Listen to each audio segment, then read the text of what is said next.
মাথা সোজা এই করে ধর। দাও। এই ধর। এই জায়গাটা কি কথা বলো? ওই বিল দিব, ওই বিল দিব। দিব বিল দিব। ওই নিয়ে আসো বট ধরে নিয়ে না আমি মানে এই রাস্তা দিয়ে অহা যোৱা কৰোঁতে দেখা পাওঁ সদায় দেখা পাওঁ আমি যিটো এই ৰাস্তাৰে অহা যোৱা কৰোঁ কেতিয়াবা একদম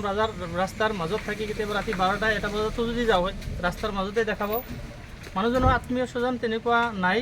তেখেতৰ ঘৰ ইয়াতেই যদিও কিন্তু তেখেতৰ আত্মীয় স্বজন নাই গতিকে আমি কেইজনে আজি আলোচনা কৰি যে এই মানুহটো যিহেতু তেওঁৰ ৰাজহাৰৰ প্ৰব্লেম আছে মানুহজন চলিব নোৱাৰে সেইকাৰণে আমি ভাবিছোঁ যে আমি কেইজনে লগ লাগি আমি তেখেতসকলক আজি গা ধুৱাই দিলোঁ কাপোৰ কানি আমাৰ লগতে আমাৰ বন্ধুবৰ নুৰুল ইছলাম ডাঙৰীয়া তেখেতে আছে আমাৰ মৌলবী শহীদ ইছলাম ডাঙৰীয়া আছে লগতে আমাৰ আলী হুছেইন ভাই আছে আমাৰ হামিদ ভাই আছে আমাৰ নানা এইবিলাক আমি সবকেইটাই একেলগে হৈ আমি কাপোৰখিনি আজি কিনি দিলোঁ কিনি দি পেলাই গা পা ধুৱাই এতিয়া আমি ভাবিছোঁ যে আমি তেখেতক এটা হস্পিটেলত যদি আমি এডমিট কৰি কিছু চিকিৎসাৰ ব্যৱস্থা কৰা যায় আমি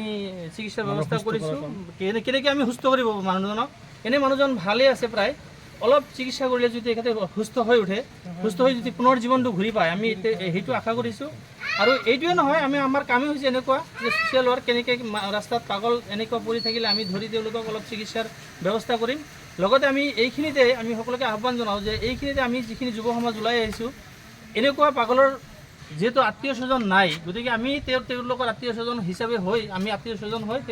তেখেতসকলৰ কাষত থিয় হৈ তেখেতসকলৰ কিছু শাৰীৰিক চৰ্চা আমি